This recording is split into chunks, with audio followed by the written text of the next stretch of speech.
بسم اللہ الرحمن الرحیم قل هو اللہ احد اللہ الصمد لم یلد ولم یکن له کفوا احد لم یلد ولم یولد لم یلد ولم یولد ولم یکن له کفوا احد. کھڑے ہو کر اللہم صلی علی محمد وآل محمد.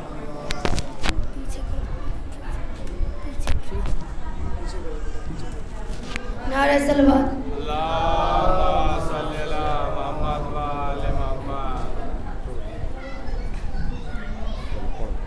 اٹھے گا شور صفے کا ارزار سے بھاگو, اٹھے گا شور صفے کا ارزار سے بھاگو, برس رہی ہے جل ذوالفقار سے بھاگو, اور صدا کسی نبی کی دیار سے بھاگو, اور کہے گا کوئی نکل کر مزار سے بھاگو, اور قواعد ظلمی تشدد کو پھاڑنے والا پھر آ گیا ہے در خیبر اکھاڑنے والا.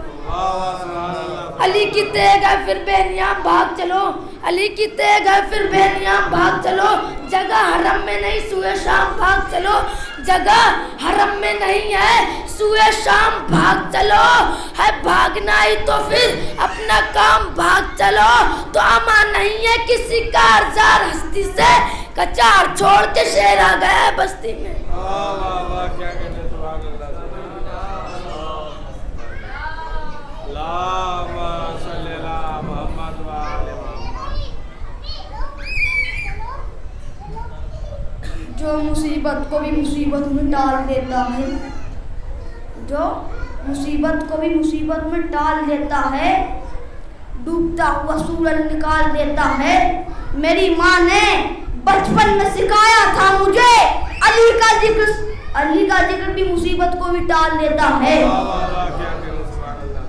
رب سے بولے یہ حضرت یوسف,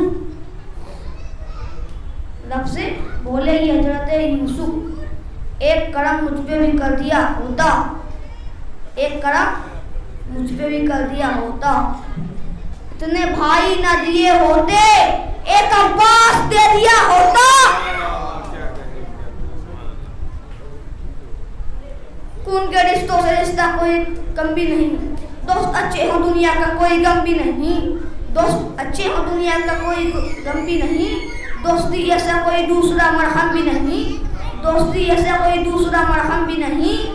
فتوے مفتی کے بھی قدموں میں پڑے ہوتے ہیں, دوست جب ماتم حلقوں میں کھڑے ہوتے ہیں. آئے صلوات.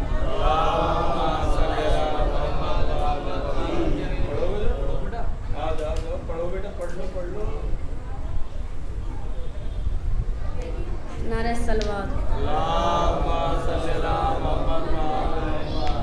تصویر کائنات کا عکاس ہے علی, تصویر کائنات کا عکاس ہے علی, دل کو جگا دے وہ احساس ہے علی. اے بندہ مومن تیرا دل کیوں اداس ہے, نعرہ لگا کے دیکھ تیرے پاس ہے علی.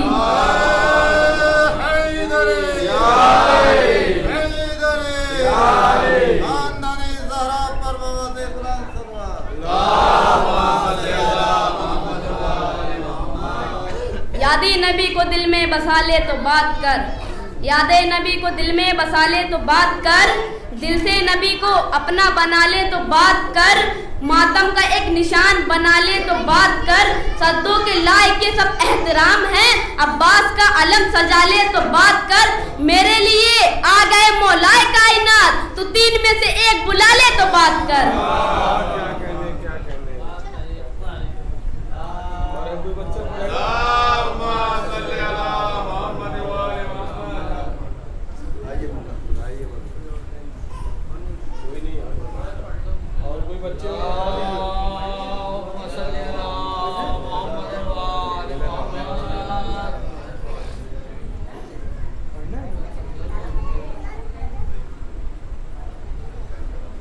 اللہم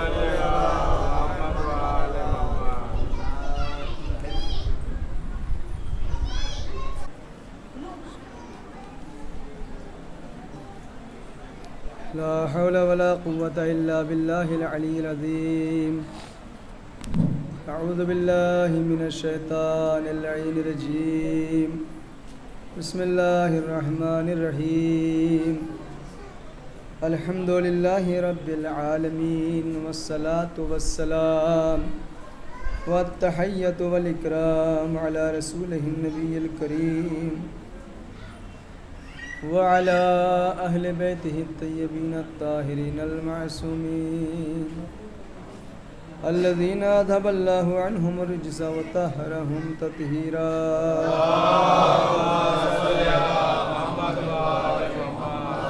ولعنة الدائمة الباقية على أعدائهم ومنكري فضائلهم وغاصبي حقوقهم أجمعين.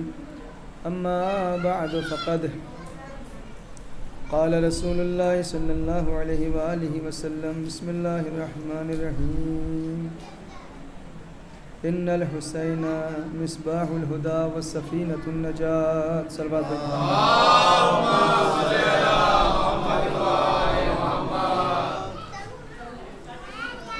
عزیزان گرامی،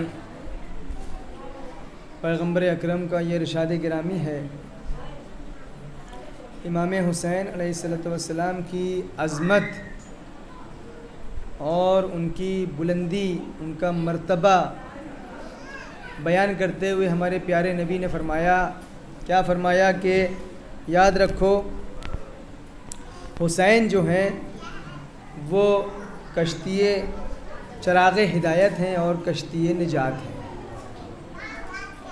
چراغ ہدایت ہیں اور کشتی نجات ہیں. یعنی امام حسین علیہ السلام کی ذات وہ ذات ہے کہ اگر دنیا کا کوئی انسان اگر ہدایت حاصل کرنا چاہتا ہے تو ہدایت بھی حسین کے در سے ملے گی، کوئی نجات حاصل کرنا چاہتا ہے تو نجات بھی حسین کے در سے ملے گی. دوسری جگہ ارشاد فرمایا میرے نبی نے کہ حسین منی وانا من حسین، میں حسین مجھ سے ہیں اور میں حسین سے ہوں. حسین مجھ سے ہیں اور میں حسین سے ہوں. احب اللہ من احب حسینا، اے میرے اللہ تو اس سے محبت کر جو میرے حسین سے محبت کرتا ہے. اس سے بڑی دعا کوئی ہو سکتی ہے کہ اے میرے اللہ اس سے محبت کر کہ جو حسین سے محبت کرتا ہے. اس کا مطلب یہ ہے کہ اگر آپ کے دلوں میں حسین کی محبت پائی جاتی ہے تو آپ محبوب الہی ہیں، آپ خدا کے محبوب ہیں. خدا کے محبوب، وہ خدا کے جس کی محبت کے لیے سب ترستے ہیں. اللہ کہتا ہے میں اسے چاہتا ہوں جو حسین کو چاہتا ہے. حسین منی وانا من حسین، حسین مجھ سے ہیں اور میں حسین سے ہوں. احب اللہ من احب حسینا، اللہ اس سے محبت کرتا ہے. اس کا دوسرا ترجمہ آپ یوں بھی کر سکتے ہیں کہ احب اللہ من احب حسینا، یعنی رسول اللہ نے دعا کی اللہ کی بارگاہ میں کہ اے میرے اللہ تو اس سے محبت کر جو حسین سے محبت کرتا ہے. یعنی آپ دیکھیں یہ دونوں میں فرق ہو گیا. پہلا یہ کہ پیغمبر یہ خبر دے رہے ہیں کہ اللہ اس سے محبت کرتا ہے جو حسین سے محبت کرتے ہیں، اور دوسرے میں دعا ہو گئی کہ اے میرے مالک تو ان سے محبت کر جو حسین سے محبت کرتے ہیں. اللہ اکبر. یعنی آپ اس کا ترجمہ خبر کے اعتبار سے بھی کر سکتے ہیں اور دعا کے اعتبار سے بھی کر سکتے ہیں.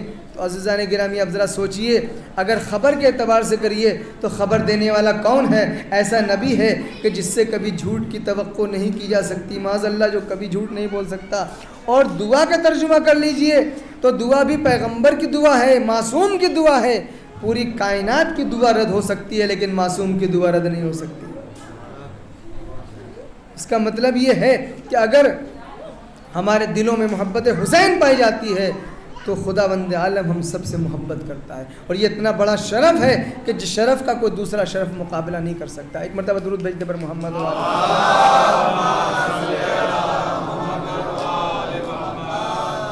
عزیزان گرامی، اب دیکھیں چونکہ بات چل رہی ہے کہ وہ چیزیں کون سی ہیں جو انسان کو نجات دلاتی ہیں، وہ چیزیں کون سی ہیں جس سے انسان نجات حاصل کر سکتا ہے، ہدایت حاصل کر سکتا ہے۔ کل کچھ باتوں کو عرض کیا گیا آپ کی خدمت میں، آج اسی سلسلے کو تھوڑا سا آگے بڑھاتے ہوئے دیکھیں،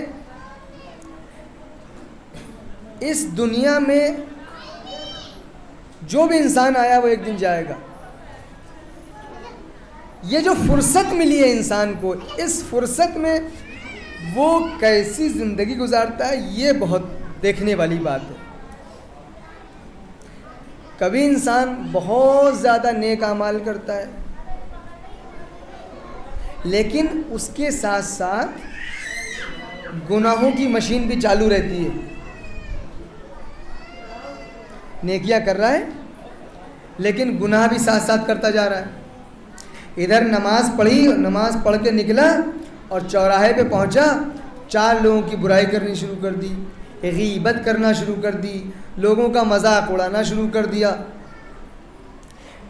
ادھر مثال کے طور پر مجلس میں آئے اور جیسے مجلس سے نکلے فوراً دوسرے کا مذاق اڑانا شروع کر دیا، گھر میں پہنچے تو اماں ابا کو ستانا شروع کر دیا اور آگے بڑھے۔ تو کہنے کا مطلب یہ ہے کہ ایک طرف انسان نیکیاں کرتا رہتا ہے، دوسری طرف گناہ کرتا رہتا ہے۔ یاد رکھیں، اگر انسان نیکیوں کے ساتھ گناہ کی مشین نہیں روک پا رہا ہے تو یہ نیکیاں انسان کو نجات نہیں دلوا سکتی۔ ایک مرتبہ پیغمبر اکرم صلی اللہ علیہ وآلہ وسلم مسجد میں خطبہ دے رہے تھے، آپ نے فرمایا کہ جو شخص ایک مرتبہ سبحان اللہ کہتا ہے، اللہ اس کے لیے جنت میں ایک پیڑ، ایک درخت لگا دیتا ہے۔ ایک مرتبہ سبحان اللہ کہنے پہ دیکھیں کیسے نیکی کرنا بہت آسان ہے۔ ایک دفعہ سبحان اللہ کہا آپ نے، صاحب لگ گیا ایک درخت، اور نہ جانے کتنی مرتبہ سبحان اللہ کہا ہوگا آپ نے، ذرا کیلکولیٹ کریے کتنے باغ ہو گئے ہوں گے آپ کے، ہیں پتہ نہیں کتنے بیگھا اور کتنے ایکڑ میں لگ چکے ہوں گے۔ ہر نماز کے بعد جو ہے کم سے کم تسبیح تو پڑھتے ہی ہیں، 33 مرتبہ سبحان اللہ، ٹھیک۔ تو 5 نمازوں کے بعد آپ نے کم سے کم اگر اور کہیں کچھ نہیں بھی بولا تو یہ سبحان اللہ کتنے ہیں جوڑ لیجئے، کتنے ہو گئے؟ 165۔ تو 165 پیڑ تو پکے ہیں نا ڈیلی کے، اب جوڑ لیجئے ایک سال میں کتنے ہوں گے۔ کسی کا اگر میتھ مضبوط ہو، کیلکولیشن بہت اچھا ہو تو جوڑیے ذرا 165 انٹو 365، ایک سال کے جوڑ کے بتائیے ذرا کون ہے؟ نہیں جوڑ پا رہے آپ لوگ؟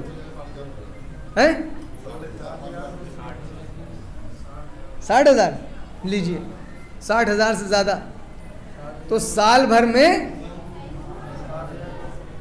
60,000 سے بھی زیادہ۔ تو اگر کچھ نہیں کر رہے ہیں، صرف تسبیح کا حساب لگایا جائے تو 50-60 ہزار سال میں پیڑ لگتے جا رہے ہیں۔ اگر ایک انسان نے 60 سال کی زندگی جی ہے، 70 سال کی زندگی جی ہے، آپ اس کے بالغ ہونے سے پہلے والا زمانہ نکال دیجئے 15 سال، 60 سال میں 45 سال، یہ اب 45 سال، وہ جو 60,000 درخت ہر سال لگ رہے ہیں اس کو جو ہے انٹو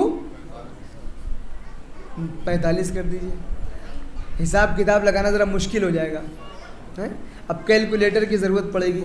تو کہنے کا مطلب یہ ہے کہ تعداد لاکھوں میں پہنچے گی۔ یہ وہ ہے جو صرف نماز کے بعد ہو رہا ہے، صرف سبحان اللہ جو 33 ایک مرتبہ جو پڑھتا ہے انسان تسبیح، اور ادھر مثال کے طور پر مجلسوں میں جو آپ سبحان اللہ کہتے رہتے ہیں وہ الگ ہے. کوئی اچھی اللہ کی قدرت دیکھی سبحان اللہ بول دیا, اس کا حساب الگ ہے. تو یہ سب الگ ہے. تو کہنے کا مطلب یہ ہے کہ انسان لاکھوں درختوں کا مالک ہو جائے گا اس اعتبار سے. اور یہ کوئی مذاق میں یا تو کہانی معاذ اللہ رسول اللہ نے, ایسی بات تو ہے نہیں کہ جو مثال کے طور پر ہم کہتے ہیں صاحب ایسے یوں ہی کہہ دیا ہوگا. تو جیسے آپ سن کے مسکرا رہے ہیں, تو جب پیغمبر مسجد میں اس کو بیان فرما رہے تھے تو ایسے ہی جو صحابہ بیٹھے تھے وہ بھی سن کے مسکرا رہے تھے اور وہ بھی حساب کتاب لگا رہے تھے. اور انہوں نے کہا کہ یا رسول اللہ, پھر اگر ایک سبحان اللہ کہنے پہ ایک درخت ہے, اس کا مطلب یہ ہے کہ ہمارے تو نہ جانے کتنے باغ وہاں پہ تیار ہو گئے ہوں گے, نہ جانے کتنے باغات ہمارے بن کے تیار ہو گئے ہوں گے. تو میرے نبی نے فرمایا بے شک بالکل درست ہے, تم سچ کہتے ہو کہ تمہارے سبحان اللہ کہنے سے نہ جانے کتنے باغ تمہارے وہاں کے اوپر تیار ہو چکے ہیں.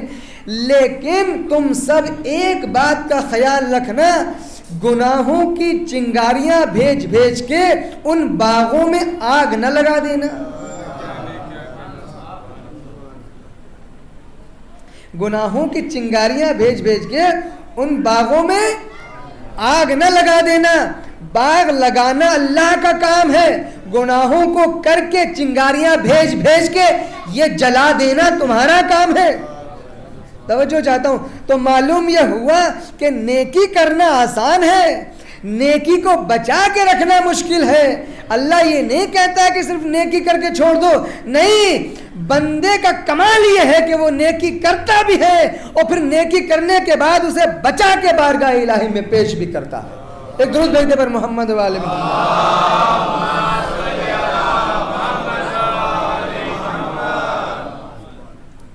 عزیزان گرامی, اور دوسری بات یہ کہ کبھی کسی چھوٹی نیکی کو کم نہ سمجھیے گا. ہاں, چھوٹی سی نیکی کو, چھوٹے سے کام کو کبھی ہلکے میں مت لیجیے گا. اور کسی بڑے عمل نیک پر گھمنڈ نہیں کریے گا. صاحب میری تو کبھی جو ہے وہ نماز شبی نہیں قضا ہوتی, میری نماز شبی کبھی نہیں چھوٹتی, میری تو صبح کی نماز کبھی نہیں چھوٹتی, میری تو کبھی مثال کے طور پر کوئی مجلس نہیں چھوٹتی, اور میں تو اتنے غریبوں کو پالتا ہوں, میں تو اتنے یتیموں کو پالتا ہوں, میں تو اتنے لوگوں کو, مجھ سے بڑا کون عابد زاہد متقی اور پرہیزگار. اس لیے کہ تکبر انسان کے بڑی سے بڑی نیکی کو تہس نہس کر دیتا ہے. اور کسی چھوٹے عمل کو کم نہ سمجھیے گا, اس لیے کہ مولا کائنات نہج البلاغہ میں فرماتے ہیں کہ ہوتا ہے نا کبھی کبھی نیک عمل کو انسان چھوٹا سا کوئی کام ہے, مثلا کسی کو آپ نے ایک گھونٹ پانی پلا دیا, کسی کو روڈ کراس کرا دی, چلتے چلتے آپ اسپیڈ میں جا رہے تھے, کوئی کراس کرنے کے لیے آ گیا, آپ نے اپنی گاڑی روک لی, اسے پہلے کراس کرا دیا. یہ سب کاؤنٹ ہوتا ہے کہ آپ نے اپنے اوپر دوسرے کو مقدم کر. یہ چھوٹی چھوٹی باتیں ہیں. تو مولا فرماتے ہیں کہ چھوٹے سے عمل کو بھی کم نہ سمجھو, اس لیے کہ جو عمل اللہ کی بارگاہ میں قبول ہو جاتا ہے وہ کبھی چھوٹا نہیں ہوتا, وہ کبھی چھوٹا نہیں ہوتا. اور بڑے سے بڑا عمل اگر تکبر کے ساتھ ہے تو اس کا کیا فائدہ بھائی, کیا فائدہ. اسی لیے پھر دوسری حدیث میں میرے مولا نے ارشاد فرمایا کہ دیکھو, نہج البلاغہ میں ہی میرے مولا ارشاد فرماتے ہیں کہ سیئۃ تسوءک خیر من حسنۃ تعجبک. بڑی عجیب بات ہے, بڑی عجیب بات ہے. سیئۃ تسوءک, اگر ایک غلطی تم نے کی اور اس غلطی پر تمہیں بعد میں شرمندگی ہو گئی, غلطی کی, گناہ کیا, اور اس غلطی پر تمہیں ندامت ہو گئی, اس غلطی پر تمہیں شرمندگی ہو گئی, تمہیں اندر سے تمہارے ضمیر نے جھنجھوڑا کہ نہیں یہ کام غلط تھا اور تم نے توبہ کر لی، شرمندگی گناہ کے اوپر. دوسری طرف تم نے کوئی نیکی کی، کوئی اچھا کام کیا، لیکن اس اچھا کام کرنے کے بعد خود پسندی پیدا ہو گئی کہ بھائی میں نے یہ جو میں آتا ہے کہ میں نے اتنا اچھا کام کر دیا. امام فرماتے ہیں یہ گناہ، یہ غلطی جس کے بعد تمہیں احساس شرمندگی پیدا ہو جائے، اس نیکی سے بہتر ہے جس کے بعد تمہارے اندر احساس خود پسندی پیدا ہو جائے. احساس خود پسندی پیدا ہو جائے. تو اس کا مطلب یہ ہوا، دیکھیے کہاں گناہ اور کہاں نیکی. یہ گناہ امام فرما رہے ہیں یہ گناہ زیادہ بہتر ہے کہ جس کے بعد تمہیں احساس شرمندگی ہوا، احساس ندامت ہوا، اللہ اور مالک کے بارگاہ میں تم گڑ گڑاتے ہوئے آ گئے یا اللہ ہمیں معاف کر دے. کیوں؟ اچھا بتائیے کیوں بہتر ہے گناہ اس نیکی سے؟ کیوں بہتر ہے؟ میرے خیال سے وجہ یہ ہوگی کیونکہ اس گناہ کے بعد انسان شرمندہ ہو کے اللہ کی بارگاہ میں آ گیا. تو جو گناہ انسان کو اللہ کی بارگاہ تک کھینچ لائے، بہرحال وہ اس نیکی سے بہتر ہے جو انسان کو اللہ کی بارگاہ سے دور کر دے.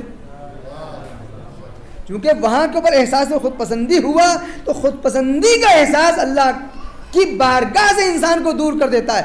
لیکن اگر گناہ بھی انسان کے لیے سبب بن جائے اللہ کی بارگاہ تک آ جانے کا تو مولا فرماتے ہیں یہ غلطی اس نیکی سے بہتر ہے. تو جب غلطی نیکی سے بہتر ہو سکتی ہے تو اگر کوئی انسان ایسی نیکی کرے کہ جو انسان کو اللہ کی بارگاہ سے قریب کر دے، یعنی احساس خود پسندی نہ ہو. اب آپ دیکھیں اہل بیت اطہار کا کمال دیکھیں، یہاں کے اوپر کتنی عبادتیں کی ہیں انہوں نے. کوئی کر سکتا ہے اتنی عبادتیں؟ کوئی رکھ سکتا ہے اتنے روزے؟ کوئی پال سکتا ہے اتنے غریب؟ لیکن زندگی عبادت میں گزارنے کے بعد اللہ کی بارگاہ میں کیا فرمایا کہ ما عرفناک حق معرفتک ما عبدناک حق عبادتک. اے اللہ ہم نے چاہے جتنی عبادت کی ہو لیکن تیری عبادت کا حق ہم سے ادا نہیں ہو سکا. ہم نے چاہے جتنی تیری عبادت بندگی کی ہو لیکن بندگی کا حق ادا نہیں ہو سکا. کیا سمجھے آپ؟ بندگی اور عبادت کرنے کے بعد بھی انہیں احساس شرمندگی ہے کہ اللہ جو تیری عبادت کا حق تھا، جس کے لائق تو تھا، ہم وہ ادا نہ کر سکے. اللہ اللہ، یعنی عبادت کے بعد بھی احساس شرمندگی ہے. عبادت کے بعد بھی احساس شرمندگی ہے. تو عزیزان گرامی مجھے کہنے دیجئے، اگر گناہ کے بعد احساس شرمندگی اللہ کی نگاہ میں محبوب بنا دیتا ہے تو پھر عبادت کرنے کے بعد احساس شرمندگی کتنا اللہ کی نگاہ میں محبوب بناتا ہوگا. ایک درود بھیجتے پر محمد و آل محمد.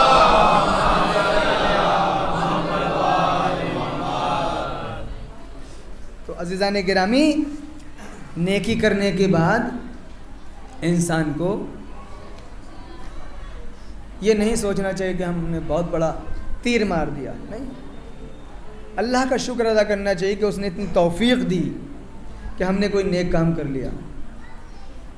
لیکن مصیبت یہ ہے کہ ہم جیسے ہی کوئی نیکی کرتے ہیں فوراً پیٹ میں درد ہوتا ہے، سوچتے ہیں کہ یہ کسی طریقے سے لوگوں تک ہم بتا دیں کہ ہم نے مسجد میں مثال کے طور پر 5,000 روپے چندہ دیا، یا مثلا بقول انور بھائی کے فیس بک پہ ڈالتے ہیں. ہاں یہ بھی چونکہ ایسے کیسے تو 10-5 کو بتا پائیں گے. اور فیس بک اور انسٹاگرام اور یوٹیوب اور واٹس ایپ اور یہ سوشل میڈیا پہ تو 1 منٹ میں پھیل جائے گا.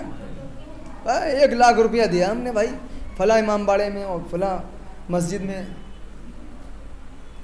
اللہ کہتا ہے دیکھو تمہیں شہرت کا شوق ہے تو یہ کام میرے حوالے کر دو، میں تمہیں شہرت دلوا دوں گا. فیس بک اتنی شہرت نہیں دلوا پائے گا جتنی میں دلوا دوں گا. Instagram, WhatsApp, YouTube, Twitter, اتنی شہرت. بھائی شہرت ہر انسان چاہتا ہے اندر سے، ہے نا؟ ایک درود بھیجتے اور محمد والے.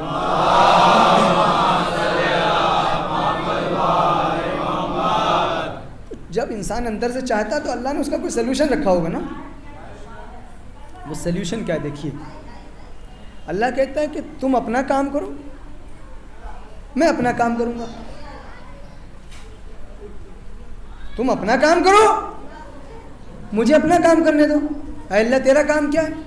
کہا دیکھو بندے کا کام یہ ہے کہ نیکی کرے، میرا کام ہے اس نیکی کو لوگوں تک پہنچاؤں. یہ اللہ نے اپنے ذمے رکھی ہے بات. پتہ آپ کو حدیث میں بھی آیا ہے کہ جو نیک عمل کرتا ہے، خالص عمل کرتا ہے اللہ کے لیے، دعیا فی ملکوت السماوات عظیمہ، ملکوت میں عظمتوں کے ساتھ اس کا نام لیا جاتا ہے. تم انسانوں کے درمیان شہرت کی بات کرتے ہو، اللہ کہہ رہا ہم فرشتوں کے درمیان تمہاری شہرت کرواتے ہیں. اور اگر تمہیں انسانوں کے درمیان چاہیے تو یقین جانیے، آپ یقین جانیے اگر اللہ کے لیے کوئی کام کیا ہے شہرت کو ہٹا کر کے تو اللہ انسانوں تک اس کو ضرور پہنچاتا ہے. شرط یہ ہے کہ ہمارے اندر صبر ہو، وہ پہنچا دے گا. اللہ بندے کا کام یہ ہے کہ وہ صرف نیکی کرے اللہ کی خاطر، اور اللہ کا کام یہ ہے کہ وہ اس کے کار خیر کو لوگوں تک پہنچائے. اللہ پہنچا دیتا ہے. لیکن بندہ کہتا ہے کہ نہ اللہ پاک میں نیکی کروں گا تو میں خود ہی پہنچاؤں گا بھی. ایسا محسوس ہوتا ہے کہ اللہ سے جیسے کوئی ضد بندے کو کہ نہیں صاحب اللہ پاک تیرے بس کی بات نہیں پہنچانا، میں اچھے سے پہنچا لوں گا. میرے پاس اینڈرائڈ فون ہے، میرے پاس جو ہے وہ سوشل میڈیا پہ اتنے اکاؤنٹس ہیں. اللہ کہہ رہا ہے نہیں کرو ایسی حرکتیں، میری ذمہ داری مجھے انجام دینے دو. جو تمہاری ذمہ داری ہے اپنی ذمہ داری پہ عمل کرو. اب دیکھیں یاد آ گیا ایک نبی نے خواب دیکھا. خواب میں دیکھیں کیسے اللہ جو ہے انسان کے عمل کو پہنچاتا ہے دوسروں تک. ایک نبی نے خواب دیکھا، خواب میں ان کے اوپر وحی ہوئی کہ جب صبح اٹھنا اور گھر سے باہر نکلنا تو جو تمہیں پہلی چیز دکھائی دے تم اسے کھا لینا، اور جو دوسری چیز دکھائی دے اسے چھپا دینا. تیسری چوتھی پانچویں 5 چیزیں تھیں. چونکہ میرے موضوع سے یہاں یہ ٹچ ہے تھوڑا سا تو عرض کر دوں. نکلے، دیکھا صبح کو جب باہر نکلے دیکھا سب سے پہلی چیز جو انہیں نظر آئی وہ ایک پہاڑ تھا. حکم کیا ہے؟ جو پہلی چیز دکھائی دے تم اسے کھا لینا. ارے باپ رے باپ، پہاڑ کیسے کھائیں؟ ہم لوگ ہوتے تو پیچھے ہٹ جاتے اور کہہ دیتے کہ بھائی یہ خواب ہے، چھوڑو ہٹاؤ، بلا وجہ کہاں چکروں میں پڑ رہا ہے. پہاڑ بھی کوئی کھانے پینے والی چیز ہے بلا. لیکن اللہ کا جو سچا بندہ ہوتا ہے وہ یہ سمجھتا ہے کہ جب اللہ نے اگر کوئی حکم دیا ہے تو اس کے پیچھے کوئی نہ کوئی مصلحت ہوگی. انہوں نے کہا کہ میں چلو آگے بڑھتا ہوں، کھانے کی کوشش کرتا ہوں، اگر کھا سکا تو ٹھیک ہے ورنہ کہہ دوں گا اللہ پاک کوشش تو کی تھی، نہیں کھا سکا تو میں کیا کروں. آگے بڑھتے رہے آگے بڑھتے رہے. جیسے جیسے آگے بڑھتے تھے وہ پہاڑ چھوٹا ہو جاتا تھا. جب بالکل نزدیک پہنچے تو وہ بالکل ایک لقمے کے برابر ہو گیا. اب لقمہ کھانا تو آسان ہے نا. انہوں نے وہ اٹھایا اور کھا لیا. وہ لقمہ جو کھایا تو بڑا ٹیسٹی، بڑا مزیدار، بہت ذائقے دار. تو ایسا ذائقہ زندگی میں انہوں نے وہ چکھا ہی نہیں ایسا ذائقہ. خیر اب اور آگے بڑھے تو دیکھا ایک ہیرے اور جواہرات ایک تشت میں رکھے ہوئے ہیں، ایک طبق میں رکھے ہوئے ہیں. حکم کیا ہے بتائیے؟ دوسری چیز جب دیکھو اسے کیا کرنا ہے؟ اسے چھپانا ہے. اب ہم لوگ ہوتے تو پھر وہی معاملہ ہوتا کہ بھائی یہ تو خواب ہے، چھوڑو ہٹاؤ، پہلے سمیٹو گھر چلو. لیکن جو اللہ کے نیک بندے ہوتے ہیں انہوں نے ایک گڈھا کھودا، اس گڑھے میں اسے دفن کر دیا اور آگے بڑھ گئے. تھوڑی دور چلنے کے بعد انہوں نے پیچھے مڑ کے دیکھا تو وہ ہیرے جواہرات کا طبق زمین سے دوبارہ باہر نکل آیا اور پھر جیسے پہلے رکھا تھا ویسے پھر چمک رہا ہے رکھا ہوا. خیر جب وہ اگلے دن پھر رات کو سوئے تو اللہ نے ان کو سمجھایا کہ دیکھو یہ جو تم نے چیزیں دیکھی تھی سمجھے اس کا مطلب کیا ہے؟ کہا کیا ہے؟ کہا یہ جو پہاڑ تھا یہ پہاڑ نہیں بلکہ یہ در حقیقت انسان کا غصہ ہے.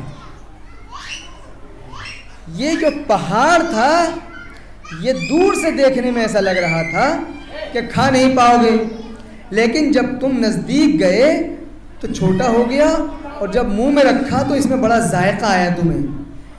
انسان کا غصہ بھی ایسے ہی ہے، جب غصہ آتا ہے تو ایسا لگتا ہے کہ اس کو کنٹرول کرنا بہت مشکل ہے.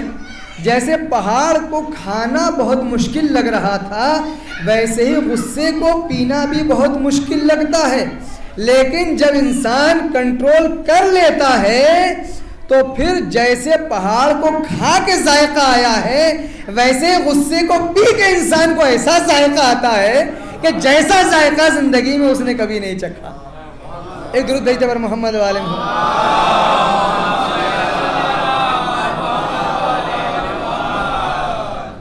اب آئیے وہ دوسری بات. کہا یا اللہ وہ دوسرا مسئلہ کیا تھا؟ یہ میرے موضوع سے مربوط تھی بات. کہا کیا دیکھا تم نے دوسری مرتبہ میں؟ کہا ہم نے دیکھا ہیرے جواہرات. کہا کیا کیا تم نے؟ کہا دفن کر دیا. کہا پھر؟ کہا جب آگے بڑھے تو دیکھا مڑ کے وہ پھر باہر نکل آئے تھے. ہاں. کہا یہ کیا ہے؟ کہا یہ ہیرے اور جواہرات انسان کی نیکیاں ہیں. سمجھ میں آ رہی بات کچھ؟ انسان کی نیکیاں ہیں. نیکیاں تو کا نیکیاں کرنے کے بعد انسان کی ذمہ داری ہے کہ اسے چھپائے.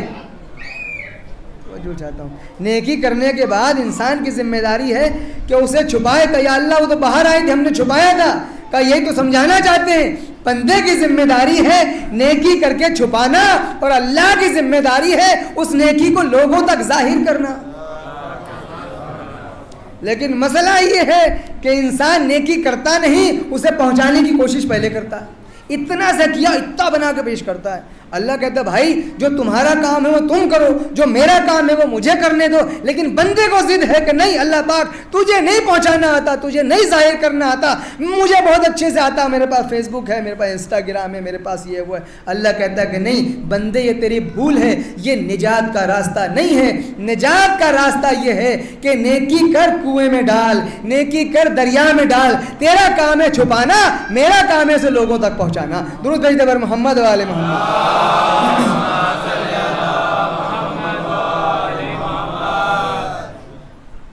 عزیزان گرامی یہ انسان کی نجات کا راستہ ہے کہ چھوٹے عمل کو ہلکے میں نہ لیں، کوشش کرے چھوٹے چھوٹے عمل کو جمع کرتا رہے اور یہ کوشش کرے کہ ان اعمال سے جو انجام دے رہا ہے انہیں کانوں کان کسی کو خبر نہ ہو. اس لیے کہ اگر انسان ریاکاری کے لیے کرتا ہے تو روز قیامت اللہ اس سے کہے گا کہ بھائی جس کے لیے نیکی کی تھی اسی کے پاس چلے جاؤ اور جو تمہیں چاہیے اجر اور جو تمہیں انعام چاہیے اسی سے لے لو جس کے لیے کی تھی. میرے لیے تو کی نہیں تھی بھائی، میرے لیے تو جب کی ہی نہیں تو مجھ سے انعام کیسا؟ سن لیجیے، چاہے وہ مجلس ہو، چاہے ماتم ہو، نوحہ ہو یا تبرک ہو، فرش بچھانا ہو، مائک لگانا ہو، انتظامات ہو، کچھ بھی ہو، کبھی اس پہ شیطان وسوسے میں نہ ڈالے، انسان کو غرور میں مبتلا نہ کرے کہ میں نے بہت بڑی مجلس کر لی، میں نے بہت عالی شان پروگرام کر لیا، میرا تبرک تو سب سے اچھا تھا. ہو سکتا ہے کسی کی شرمالے پسند نہ آئے، کسی کا پانی پلانا پسند آ جائے. حسین کوئی ضروری نہیں ہے کہ ہماری بریانیاں پسند آ جائیں، ضروری نہیں ہے. ہاں اگر خلوص دل سے ہے تو ایک گھونٹ پانی بھی پسند ہے، اور اگر ریاکاریوں سے ہے تو میرے مولا بھی یہ کہیں گے کہ نہیں مجھے تو وہ عمل چاہیے جو تو نے میرے لیے کیا ہے. میری محبت پہ جو کیا ہے وہ مجھے دے، اپنی شہرت کے لیے جو کیا ہے اس سے میرا کیا تعلق؟ اللہ اللہ، میں آپ کو بتاؤں، ایران میں ایک بہت مشہور ذاکر تھے، عاشور کے دن بہت مجلسیں پڑھ رہے تھے، ایک کے بعد ایک، ان کا شیڈیول اتنا ٹائٹ کہ ذرہ برابر بھی گنجائش نہیں، یہاں کے بعد وہاں، وہاں کے بعد وہاں، وہاں کے بعد وہاں، وہاں کے بعد وہاں۔ ایک جگہ مجلس پڑھ کے اترے، وہاں چھوٹے چھوٹے بچے بیٹھے ہوئے تھے، جیسے وہ باہر نکلے بچوں نے انہیں گھیر لیا۔ ان کا نام تھا مرحوم کوثری۔ بچوں نے گھیر لیا اور کہا کہ مولوی صاحب، ہم بچوں نے بھی ایک چھوٹی سی مجلس رکھی ہے، اگر ہماری خواہش یہ ہے کہ اگر آپ کو زحمت نہ ہو، عاشور کا دن ہے، چھوٹی سی مجلس ہے، تو پڑھ دیجیے آپ۔ انہوں نے کہا بچوں میں تو اتنے وعدے پہلے سے ہیں، اتنی جگہ مجلسیں پڑھنی ہے، میں نہیں پڑھ سکتا، لیٹ ہو جاؤں گا۔ بچوں نے ضد کی کرنا پڑھوائیں گے تو آپ ہی سے پڑھوائیں گے، چاہے 2 منٹ پڑھیے، 4 منٹ پڑھیے، بھائی مشہور ذاکر ہے، وہ سمجھ لیجئے، میں مثالیں دوں گا تو گڑبڑ ہو جائے گی بات۔ فرض کریں کوئی بہت بڑا ذاکر ہو اور ممبر سے اترے بچے کے ساتھ ہمارے یہاں پڑھیے، ہوتا ہے نا، ہم اتنے بڑے ہیں۔ خیر، مرحوم کوثری نے جب زیادہ بچوں کا اصرار بڑھا تو لوگوں نے بھی کہا کہ چلیے 2 منٹ پڑھ دیجئے، کیا کرنا ہے، اتنا اصرار کر رہے ہیں۔ تو انہوں نے کہا عاشور کا دن ہے، حسین کی عزاداری کا معاملہ ہے، بچوں کو مایوس نہیں کرتا ہوں، چلو پڑھ دیتا ہوں۔ کہا چلو بچے ان کو لے کے ایک کھنڈر کی طرف گئے، ایک خرابہ، ایک ایسے ٹوٹا پھوٹا گھر تھا، وہاں پہ انہوں نے وہی زمین پہ بیٹھے ہوئے تھے، وہ چیز بچھا رکھی تھی ہلکی پھلکی، اور کوئی ایسا ویسا انتظام نہیں، نہ ممبر ہے نہ کچھ ہے، بس ایسی ایک جگہ بنا لی ذاکر کے بیٹھنے کے لیے کہ یہاں بیٹھ کے پڑھ دیا۔ وہ بیٹھے، انہوں نے 2-4 منٹ مصائب پڑھے، وہ مصائب پڑھنے کے بعد وہاں سے جانے لگے۔ بچوں نے کہا کہ ہم نے تبرک بھی بنایا، ہم نے مولا حسین کا تبرک بنایا، وہ تبرک لے کے جائیے۔ بچوں نے تبرک میں چائے بنائی تھی، وہ چائے لے کر کے، وہ چھوٹے چھوٹے بچے اپنے ننھے ہاتھوں میں لے کر کے آئے، انہوں نے وہ چائے لی، ایک گھونٹ پیا، دیکھا بالکل ٹھنڈی چائے تھی، بالکل ٹھنڈی چائے۔ انہوں نے کہا میں ویسے لیٹ ہو رہا ہوں، ایک گھونٹ پی کر کے انہوں نے بچوں کی نگاہوں سے بچا کے اس کو وہیں ٹھنڈا کر دیا، تبرک کو۔ مجلس سے پڑھنے چلے گئے، شام تک، رات تک مجلسیں پڑھتے رہے، تھک ہار کے گھر آئے، رات کو سوئے۔ جب سوئے تو خواب میں کیا دیکھا کہ حضرت فاطمۃ الزہراء سلام اللہ علیہا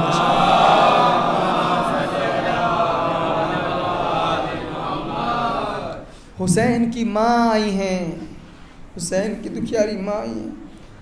کہا، کہتے میں خواب میں اٹھ کے بیٹھ گیا، احترام میں ہاتھوں کو جوڑا، آواز دی، اے کوثری، آج تم نے دن بھر میرے لال کی مجلسیں پڑھی ہیں، مجھے پتہ ہے، لیکن پتہ ہے تمہاری کوئی مجلس قبول نہیں ہے سوائے اس مجلس کے جو تم نے اس ٹوٹے پھوٹے گھر میں جا کے بچوں کے درمیان بیٹھ کے پڑھی، تمہاری وہ مجلس قبول ہے صرف۔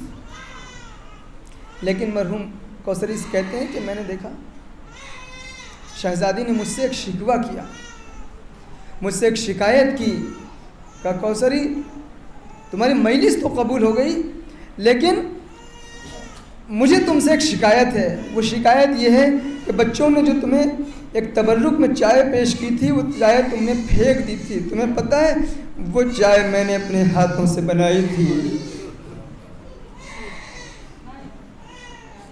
تم جانتے ہو وہ چائے میں نے اپنے ہاتھوں سے بنائی تھی، یہ تم سے شکوہ ہے۔ عزیزو، کسی تبرک کو کمتر نہ سمجھیں، کسی چیز کو کمتر نہ سمجھیں، اس لیے کہ جو چیز حسین سے منسوب ہو جائے وہ پھر کمتر نہیں رہ جاتی، وہ پھر کمتر نہیں رہ جاتی۔ امام حسین سب کی خدمتوں کو جانتے ہیں، پہچانتے ہیں کہ کس نے میرے لیے کیا کیا ہے اور کس نے میرے لیے کیسی نیت سے کیا ہے، کیسے ارادے سے کیا ہے. اللہ اکبر. عزیزو، اور کیوں نہ ہو حسین سے منسوب ہر چیز میں کیوں نہ عظمت پیدا ہو جائے، کیونکہ حسین نے اتنی عظیم قربانی کربلا میں دی ہے، سب کچھ لٹا دیا.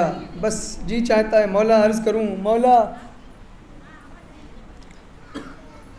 یہ جو عزادار یہاں بیٹھے ہیں، مولا یہ ان کی آنکھوں میں آنسو ہیں، آپ کو پرسہ دینا چاہتے ہیں. مولا ہمارے پاس کچھ نہیں آپ کو دینے کے لیے، مولا ہماری عزاداری کو قبول فرمائیے.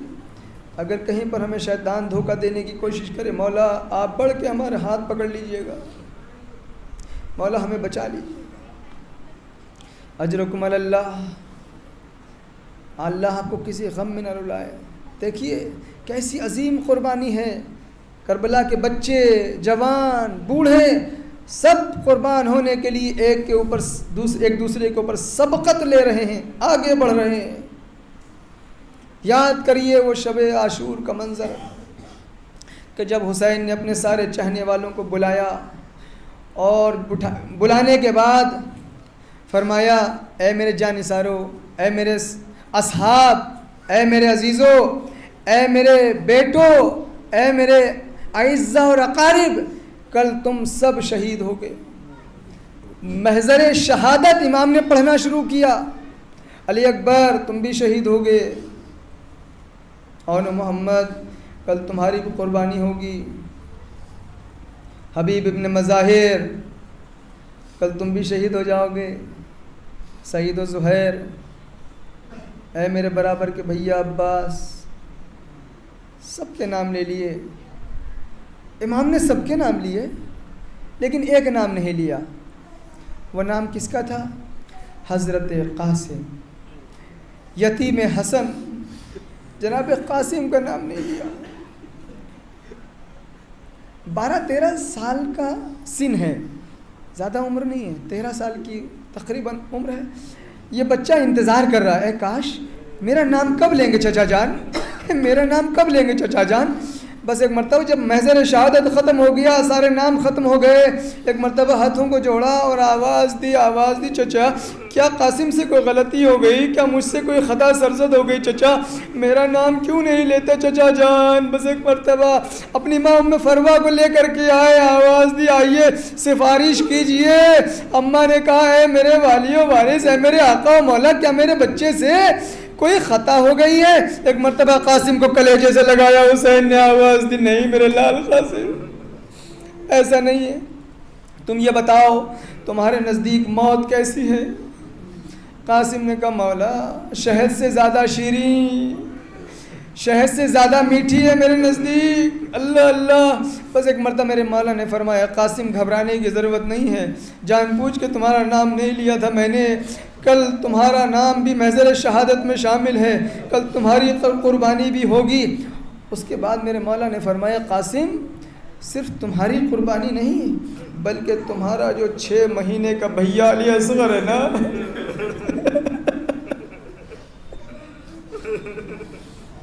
اے قاسم تمہارا 6 مہینے کا بھیا اصغر جو ہے کل وہ بھی شہید کیا جائے گا. بس عزیزو ایک مرتبہ جب قاسم نے اپنی شہادت کے بارے میں سنا تو خوش ہو گئے، لیکن جب بھیا علی اصغر کی شہادت کے بارے میں سنا تو یہ خوشی جاتی رہی، یہ خوشی جاتی رہی. ایک مرتبہ کہنے لگے مولا میرا بھیا تو بہت چھوٹا ہے، میرا بھیا تو ابھی پیدل چل نہیں سکتا، میرا بھیا تو مقتل جا نہیں سکتا. ایک جملہ جناب قاسم نے کہا مولا یہ بتائیے حل یسلون الی الخیام، کیا یہ اشقیاء ہمارے خیموں میں گھس آئیں گے؟ کیا یہ اشقیاء، یہ دشمن کیا ہمارے خیموں میں چلے آئیں گے؟ کیا کہنا چاہتے ہیں مولا؟ یہی کہنا چاہتے ہیں مولا ارے میرا بھیا اتنا چھوٹا ہے کہ اپنے پیروں سے چل کے مقتل نہیں جا سکتا، برا میرا بھیا اصغر کیسے شہید ہوگا؟ ارے کیا مقتل میں چلے آئیں گے یہ دشمن؟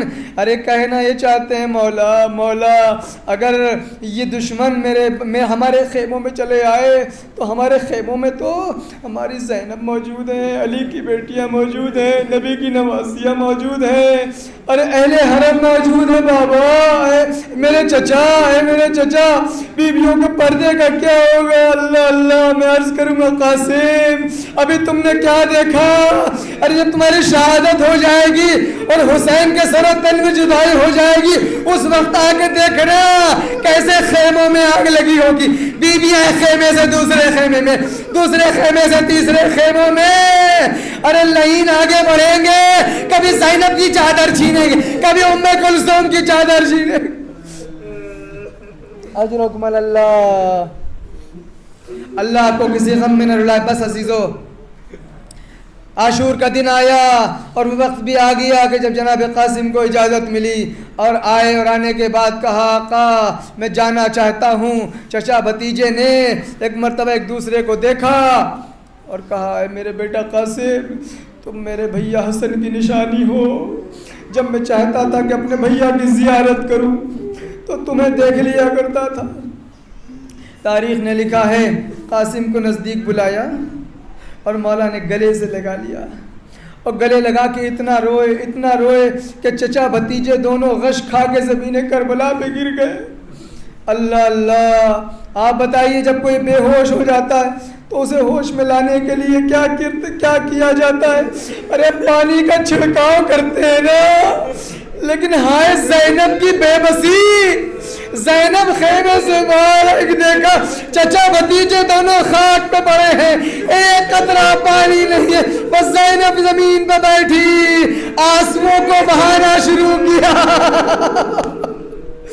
آنسوؤں کی گرمی سے قاسم نے آنکھ کھولی، حسین کی آنکھ کھولی۔ اللہ اجر و کمل اللہ۔ قاسم میدان میں پہنچے، بس عزاداروں میں نے آپ کی زحمت کو تمام کیا۔ لڑتے لڑتے قاسم نے جب زمین کربلا پہ تشریف لائے تو ایک آواز دی ہے میرے چچا میری مدد کو آئیے، یا عماد رکنی۔ 13 سال کا سن کوئی سن نہیں ہوتا عزیزو، ایک بچے کا سن ہوتا ہے، اسی لیے مدد کو پکارا، ارے میری مدد کو آ جاؤ۔ حسین بجلی کی طرح دوڑے، کیا دیکھا؟ ایک قاتل ہے جو قاسم کے سرانے بیٹھا ہے، تلوار کھینچ رکھی ہے، چاہتا ہے قاسم کے سر کو قلم کرے۔ بس ایک مرتبہ حسین نے بڑھ کے حملہ کیا، اب جو بڑھ کے حملہ کیا، ارے ادھر کی فوجیں ادھر، ادھر کی فوجیں ادھر، بیچ میں قاسم کا لاشا۔ قاسم پکارتے رہے چچا بچا لو، چچا بچا لو۔ ہائے حسین قاسم کے پاس اس وقت پہنچے جب لاشا پامال ہو چکا تھا، روح قفس عنصری سے پرواز کر چکی تھی۔ حسین نے مرثیہ پڑھا، اے میرے لال تیرے چچا پر کتنا سخت ہے کہ تو مدد کے لیے پکارتا رہا لیکن تیرا چچا تجھے نہ بچا سکا۔ انا للہ و انا الیہ راجعون۔ رضم بقضائہ وتسلیما لآخرہ۔ سیعلم الذین ظلموا ای منقلب ينقلبون۔ بار الہ محمد وآل محمد کا واسطہ ہماری اس عبادت کو قبول فرما۔ پالنے والے ہم سب کو اپنی اطاعت سے قریب رہنے کی توفیق عطا فرما۔ پالنے والے ہم سب کو امام حسین علیہ السلام کے نقش قدم پر چلنے کی توفیق عطا فرما۔ ہم سب کو نیکیاں کرنے کی توفیق عطا فرما۔ ہمارے تمام اعمال صالحہ کو شرف قبولیت عطا فرما۔ پالنے والے امام زمانہ کے ظہور میں تعجیل فرما اور ہم سب کو ان کے ناصروں میں شمار فرما۔ برحمتک یا ارحم الراحمین۔ ماتم حسین۔